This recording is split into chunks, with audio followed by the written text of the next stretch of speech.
Are you there?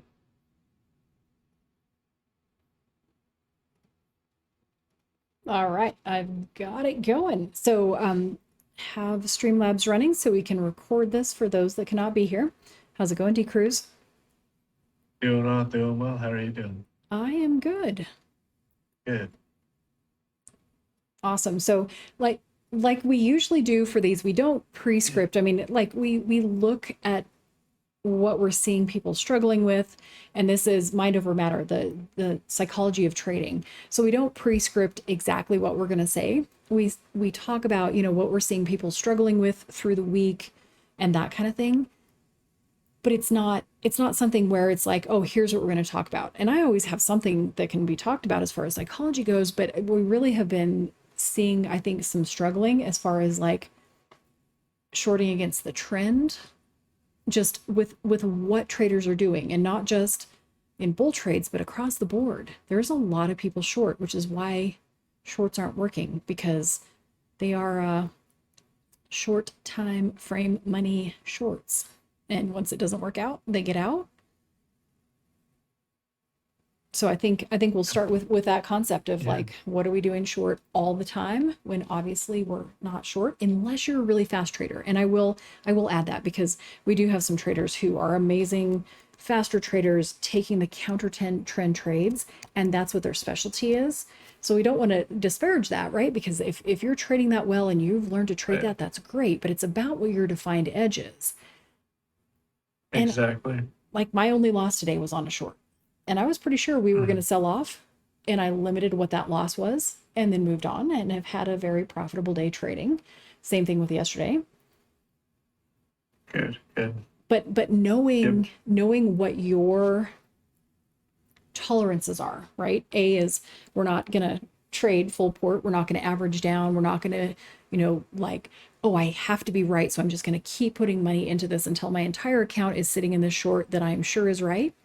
And I posted this yesterday in Market Talk. I said, do you want to be right or do you want to be rich? Those are our two questions. That's it. And it's not for you in particular.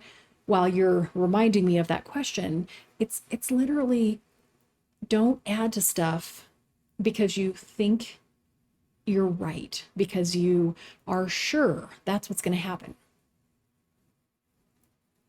It's more about what's where we are market position. So I this morning I talked about, hey, if we get above the overnight high, if we are definitely above the previous high of the day, which I thought we were going to open on like a 50-cent gap or something on ES, and we actually ended up opening the inside day, taking the overnight high back and forth. We've had a little bit of a range trading here, but you have to keep in mind what the trading ranges are from the previous day and from 2 days ago, the T+2, which is where we got in trouble yesterday, where there were a bunch of people shorting. And I'm like, why are we short?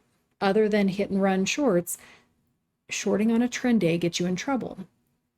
And we don't have a trend day today, but we definitely have we're holding above the Slow overnight high grind up. now. Yeah. And Yeah. and we Oh did yeah. try to, we sold back into previous day's range, but we recaptured it. Let me see how many. We were underneath it for one whole candle, one whole 30-minute candle underneath the overnight high. And it was a part of a 30-minute candle underneath the previous high of the day. So it really is very, very important that you understand that just because we should be selling off here doesn't mean we are. And that's that whole concept of, the market can remain irrational. And the irrational is in reference to how we or the trader are thinking about it, not it is irrational, because it is very relative in relation to what you're doing with your account. When you're in a trade, you're not as smart as you were when you were out of a trade. I promise. It's rule of trading. Don't add. So I know you were on a whole, like yesterday, you were on a, what are we doing? What are we thinking about? Let's talk about this. So that's what I kind of saw as what our direction should be. So I'd love to hear your feedback on that. Yeah. Sure. Just kind of like direction overall with the market, Yeah. or Yeah. With what yeah. we're doing with our trading accounts, right? They're our business, our trading business. So it's not Oh yeah. like our, as you and me, it's I own my trading business, you own your trading business, each of the traders here own their trading business. So when we Right. talk about our, maybe that is in relation to family or to, maybe, I don't know. Yeah. Yeah. I mean, just kind of, are you kind of referring to like position sizing and whatnot, or I'm sorry, I'm just kind of trying to understand your question here. Just Yeah, we saw a bunch of people short getting wrecked with very right, you can't oversized. counter trend. Yeah, Uh-huh. even, 10, 15, 20% of an account that is not a, if you're trading a $200 account, like how do you not trade that amount? But some people Hmm. with some more reasonable size numbers, as far as like that's an actual account, continuing to add to positions and continuing to really like, I have to be right about this. And Oh, yeah, right. Okay, yeah. So, I mean, yeah. So I get it now. My bad. Yeah. So with that, yeah. You just have to kind of take your losses. Don't oversize. That goes back to like the saying, don't put all your marbles in the same basket, right? Or just kind of like that idea.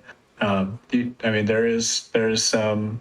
You are wrong, and we are going to all be wrong in this industry, and it's just part of the game. It's just nobody's.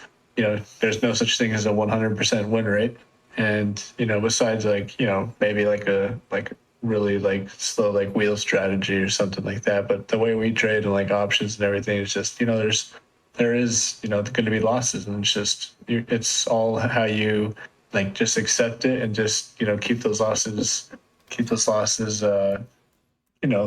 small, and just kind of keep them salvageable, and just don't oversize. Just accept that you're seeing you just maybe had like a bad entry, or that's when you start going back to the trade reviews and you're just like, all right, well, what happened?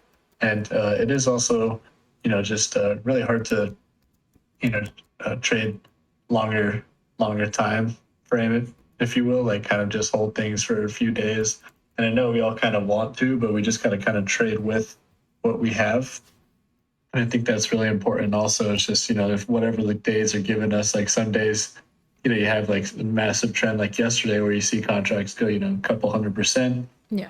Other days you see have like choppy inside day where you're seeing like 15%, 20%. You really got to like just accept what the day is Yeah, given. or even You just 10%, can't. honestly, right? Because Mhm. that's Oh money. yeah, I mean, it's 10% too, same definitely. idea. You're walking on Yeah, the sidewalk, no one else is around, the wind is blowing, and you see $100 bill. Why would you yeah, not pick that up? And if somebody showed up and was exactly. like, "Dang, I just lost money," they know that it's $100. You'd probably hand it back because if they weren't Yeah, there to see it. However, if no one's around, you're going to stop and pick up that $100 bill and put it in your pocket because someone else will if you do not, which is the whole trade concept behind that.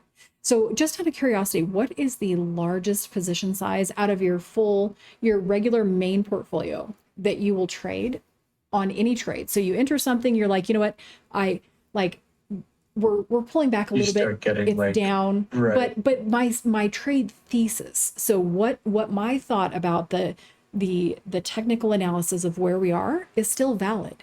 We're just having a little pullback. What's the maximum that you would put in a trade by the time you hold it? Hmm. Is this like a? Are you? Is Yeah, this if more you of like a longer well, no, trade, yeah, if you were going kind to of add to like it, no, even on a day trade, if you were going to add leads to it, or let's day say trade? you Oh, enter day it at trade. 1%. What's the maximum you would add to it, presuming that you're like, okay, maybe my, trade entry wasn't as good as it should have been. I got in a little bit early, but it's still following what I believe are the levels that are supposed to be holding. So now I'm going to add to it. And that could be considered a Yeah, starter sure. starter position, and you're building it, you're leaving room to be able to add as opposed to averaging down, right? So when the trade's a Sure. loss and the TA has been invalidated, that's averaging down, that shouldn't happen. But you won't see us do that. You'll see us go, you know what? A little pullback here. I only entered with 0.5% or 1% or 2% or whatever. So I'm curious, what's the maximum if you added to something? What's your Mhm. average that you trade percentage wise? And if you added to something, what's the maximum you'd put into one of those trades? Yeah, sure. So it definitely depends on what type of market we're in. So if we're in like a trending market and it's just like you said, like it's just a miss just maybe like an early entry, but everything's kind of holding still, then I might definitely, just depending in, if I'm playing 1%, then I'll do like a 1-to-1 average down. Like I'd like to do that, and then maybe do like 2% full position. But I never really like to like add like overly kind of So like like maximum too 2%. impressive. So you start with, Yeah. like just shy of 1% or 1%, and then you'll You know, add if the T is still yes, correct and take it to 2%. This is really yes. important for you guys to hear. That's Really uh important. And then that's also in like, like a market that or like a day, like I wouldn't even say like a market, like I'm just saying like that's what I would do right now, just due to, us being in like a really choppy market overall. Like if you zoom out on the daily, on the weekly, like it's pretty ugly. So whenever the market looks like this, I don't typically like to trade more than 1% per trade, but whenever we're in like a trend, kind of like, if you just look back and where you see like a clean, healthy trend, like an uptrend or, Right. even downtrend kind of, then all more than likely. And you don't really see like a really healthy downtrend. It's more just like pullbacks and you see an uptrend. So I really like to play uptrends, obviously. So I do like to size up a little bit more whenever I do, like whenever we are in a nice trend. And I start playing like like maybe 3%, but 3% still kind of like a lot. But, And that's and it's considered just leaning in, right? What you right. just said is critical. So one out of Hmm. every 5 days on average in the market. That doesn't mean every 5 days there's a trend day. So we could have 2, 3 Right. weeks of consolidation and then a couple of trend days in a row. The difference is Exactly. what he's saying is he is not creating huge positions. He's not more than a couple, Mm. 2 or 3% on a trend day. On the other days, he's less than 1%. So when he's adding to something, he's not averaging up. He's building a position that's inside the parameters of what largest position is. And I used to maintain a much larger account size than I do now, and was like maximum 1%, this is all I'm going to trade, but all the other money that I wasn't trading. So if I took 10 or 15 trades in the day, 85% of my portfolio was just sitting there in cash. And I thought, what if I back up a little bit on this and say, I'm going to take, let's say, 60% of that money out. I'm going to take that money and plop it somewhere else for investments, for whatever. And now I'm going to go 5% on a smaller portfolio. So it's a bigger percent, but it's really actually slightly larger than what I was trading on the full account, but it lets me be able to leverage the money that I had sitting in the account doing nothing. I mean, not even like I could put it in a regular, not even a high interest bearing savings account.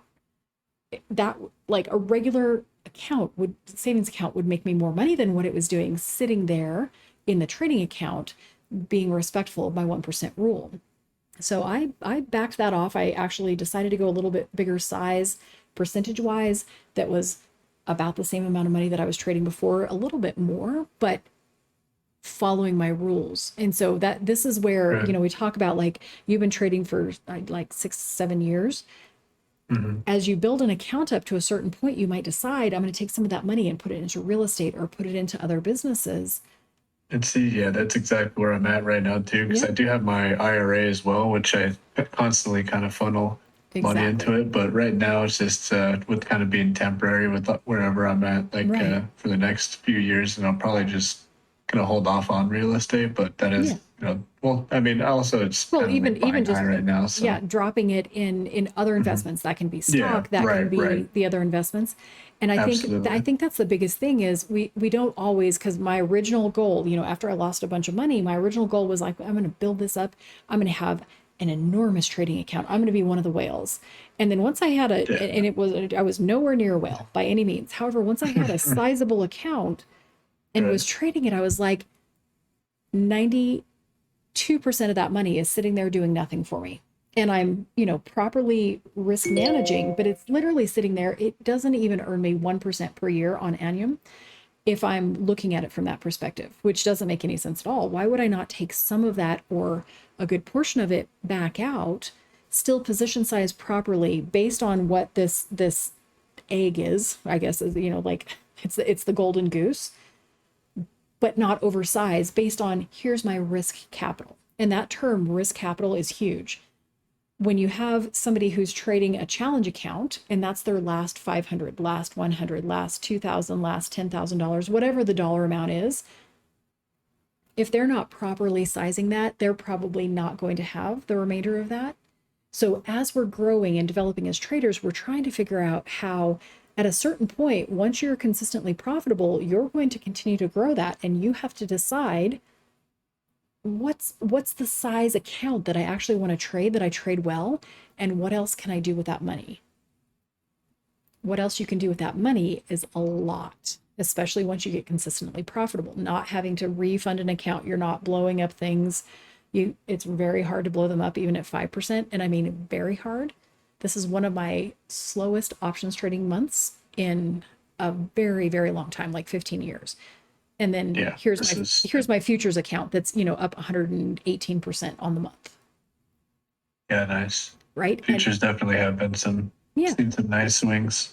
And being able to trade it during off times, that kind of thing has been, that's one of the reasons I pivoted into that. Has it been a year and a half? Yeah, I think a year and a half ago, back into it, because my kids are older, 18 and just turned 22. So, it's okay if I pop out the phone at 8 o'clock at night, because I'm not, reading bedtime stories and that kind of thing. Right. So it has to be relevant to your situation, but it also didn't make sense for me to keep the size of account that I was trading, because I could use that money somewhere else.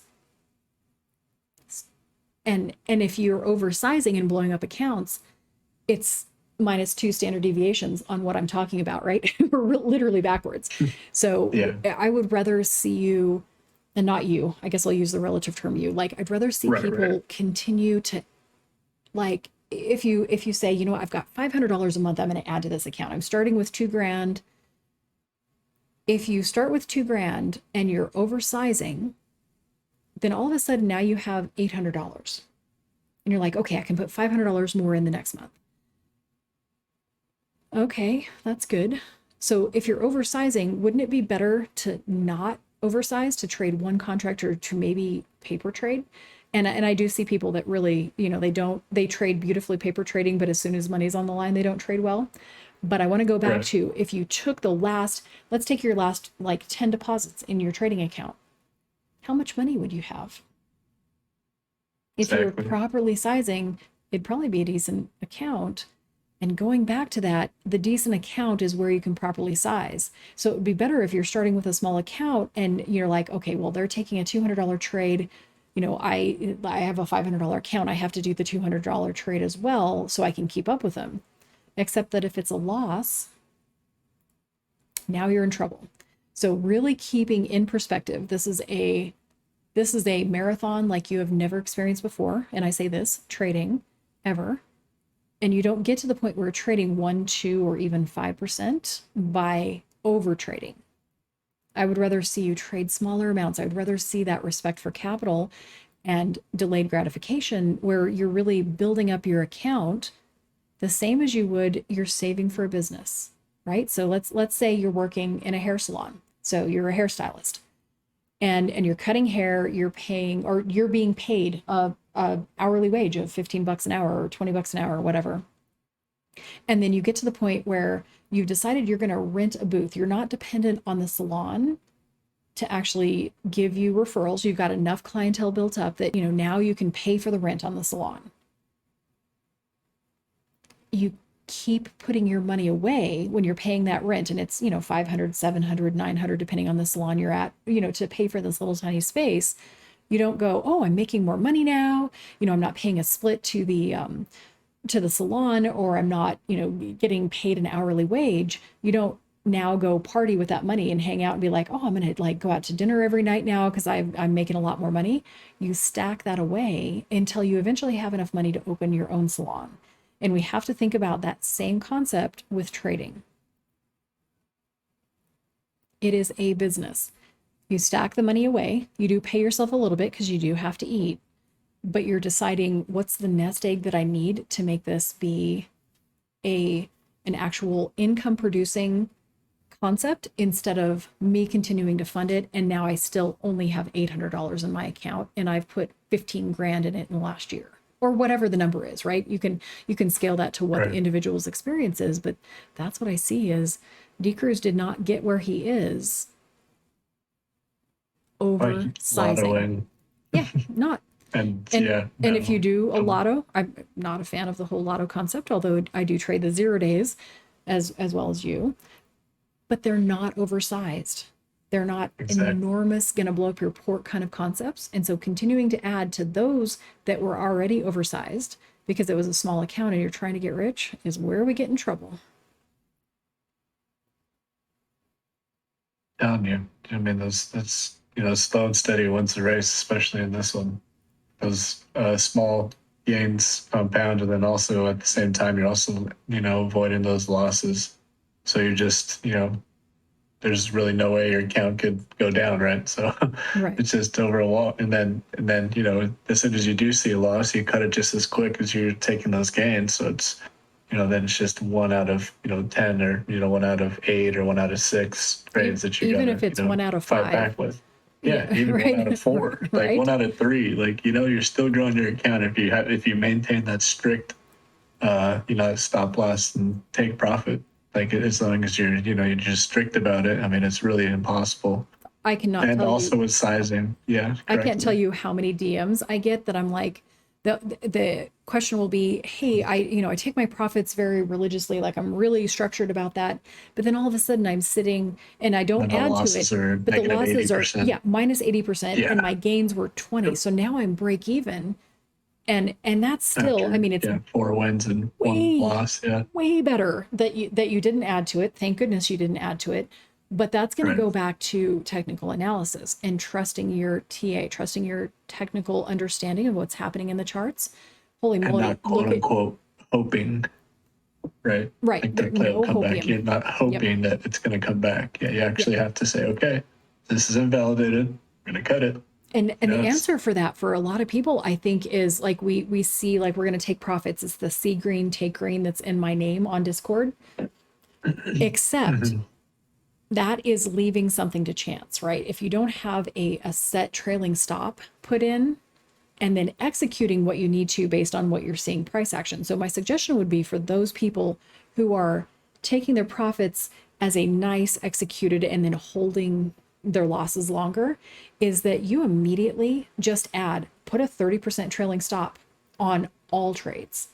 So it Yeah. pops 40% and now you lost 10% if it went backwards, right? Or you're up 10%.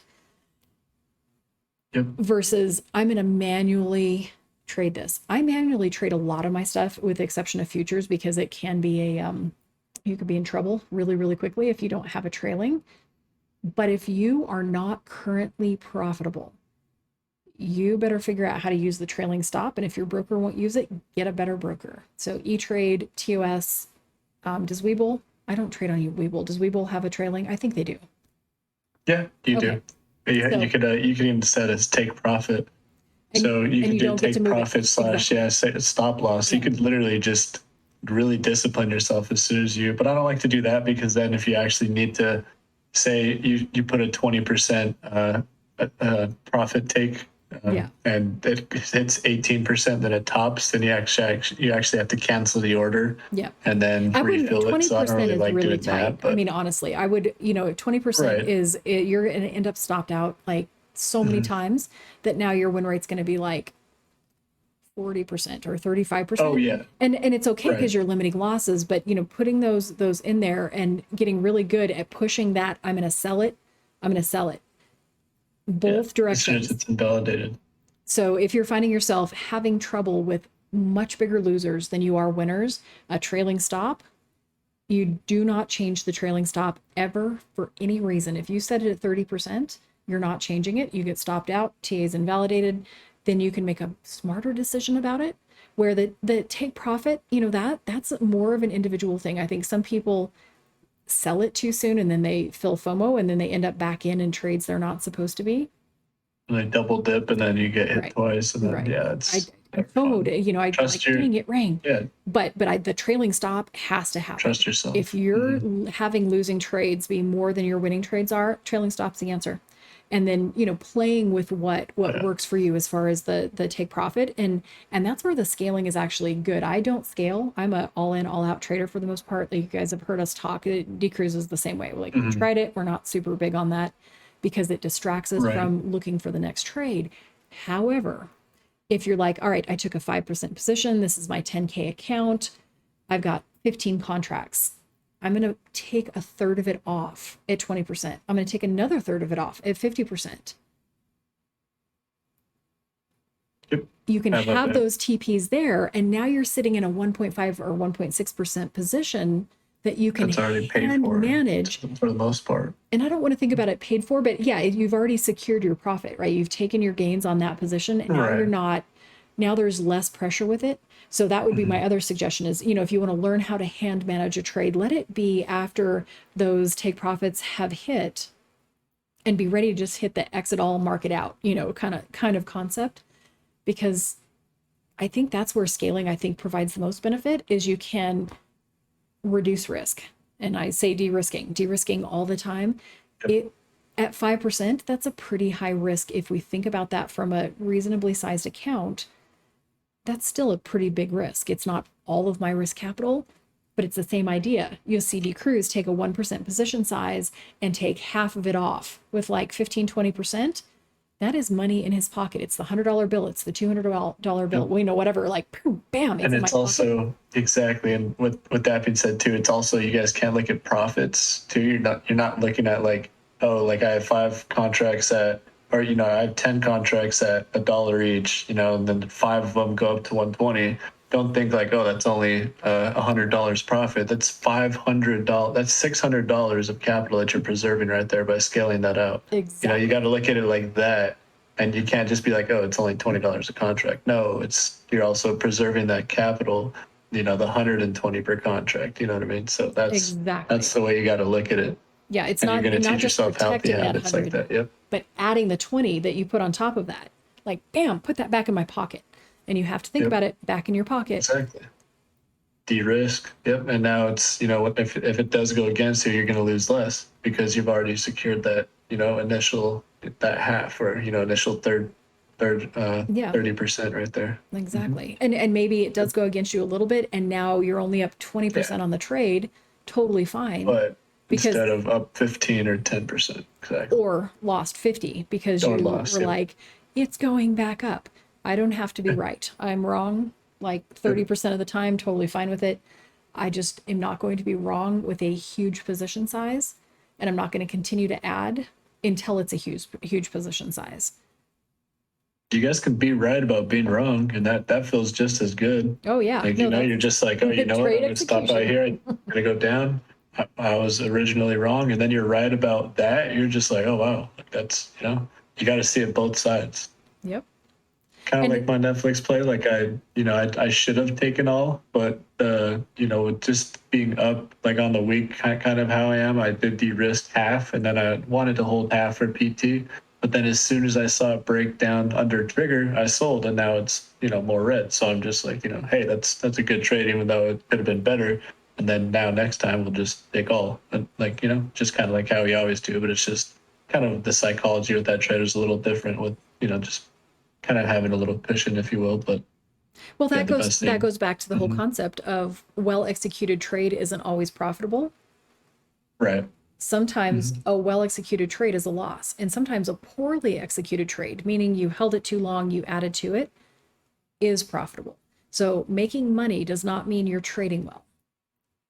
Right. Making We did those close that one decisions. for like 4% green, so I Yeah. did stop out in profit still, but Exactly. it's just right. I just kind of gave it up, and it's not a loss, but I see where I could have done better, and I also see where the market went, and yeah, basically just bought at a SPY double top, and don't want to do that again. So, nope.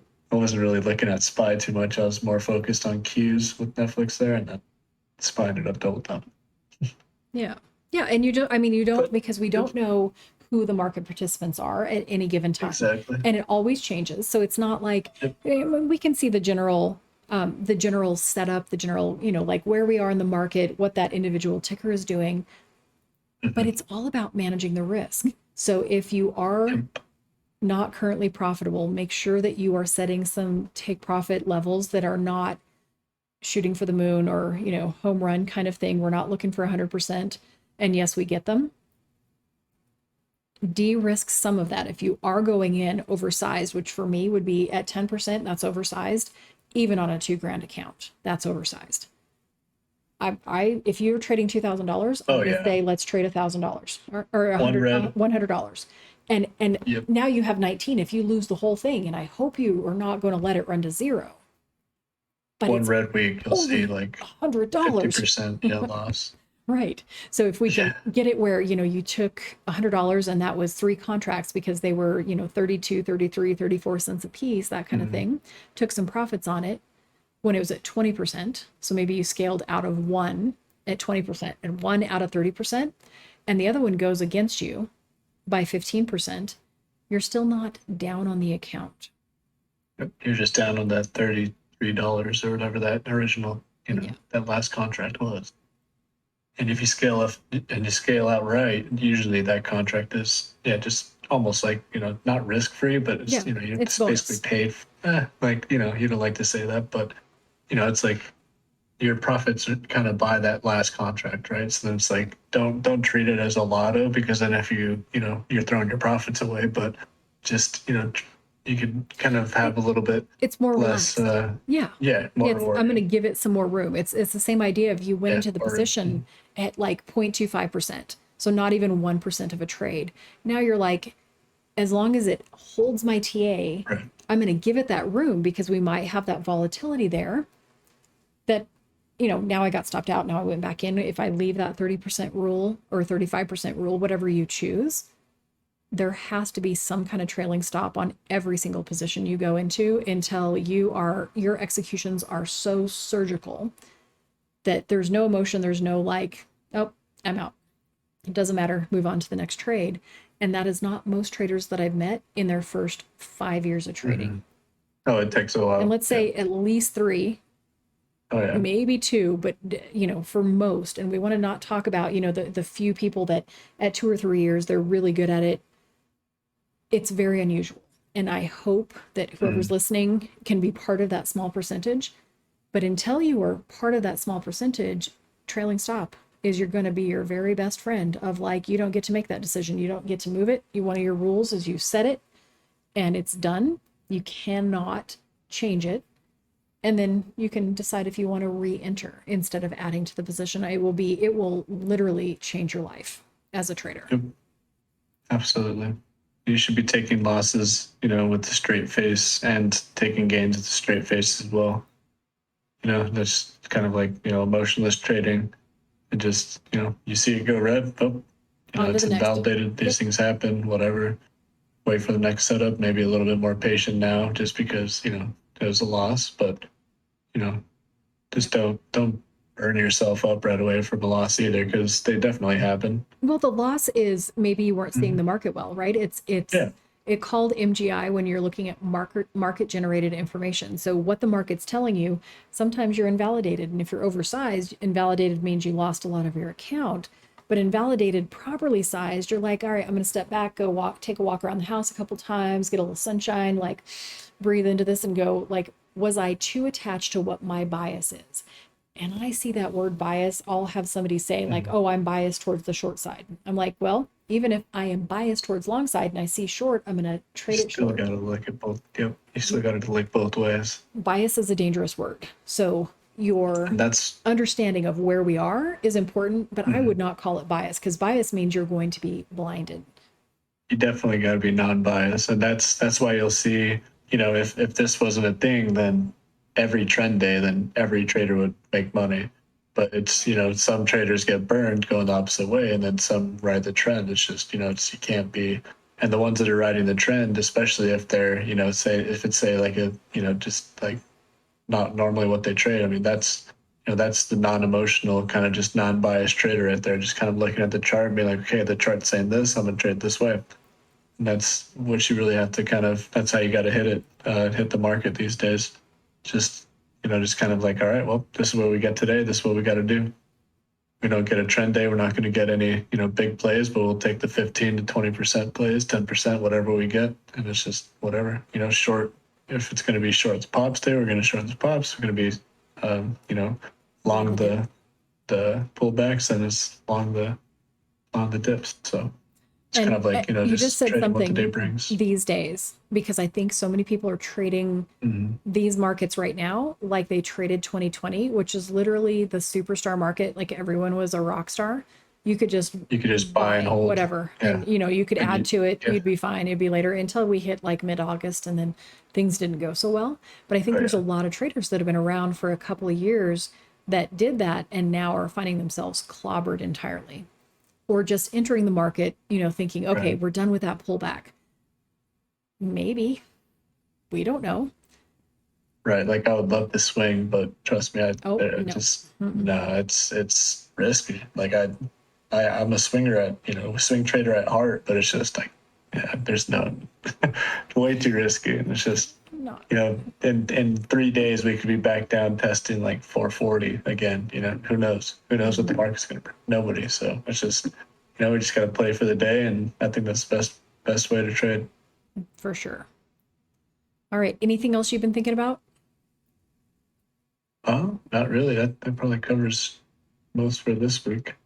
Awesome. All right. Well, we are a little bit over time right now, but I just wanted to make sure, since we had to reschedule this one, and we may decide to actually run this a little bit later in the day. One of the things that I see is that people really get in trouble on Wednesdays. Wednesdays are kind of the doldrums in the afternoon, so we may move this to the afternoon Especially before when we hit volume power dries up. hour. Yeah, and Yep. that may be something. So we're going to talk about scheduling. I need to see if it works with my training schedule, because I do have Right. a very I've trained him for like 12 years, and he's in town most of the time from 1:15 to 2:15 Eastern Standard. So that we might have to schedule it right after that, which totally works for me to be able to just walk off the training floor and do that. So let's talk about that, because I think it might be good, as it's a little slower in the kill zone that afternoon hour on Wednesday. So yeah. Right. Anyway, I'm glad Okay. we're back to this regularly now. Like, our vacations between both of us got us in a little trouble, but we're good now. Yep, we are back at it. Awesome. So yeah, whatever works for you works for me. So Okay, and I'll just let me know. I'll be and back. No rush on I'm that. going to try to trade this afternoon for Power Hour if you want to come join me. Okay. Yeah, I'll definitely look at charts, and if I like anything, I'll hop in. Awesome. Right now, See- it's looking pretty dry, so I'm probably gonna let it do its thing for the next hour and Right. come back and see. Yep, lunchtime for me, 12:08 p.m. Nice. All right, we'll Oh see you yes, soon. yes, definitely. I forget. Right, Cool. right. Okay, bye. Enjoy. Yep. Bye.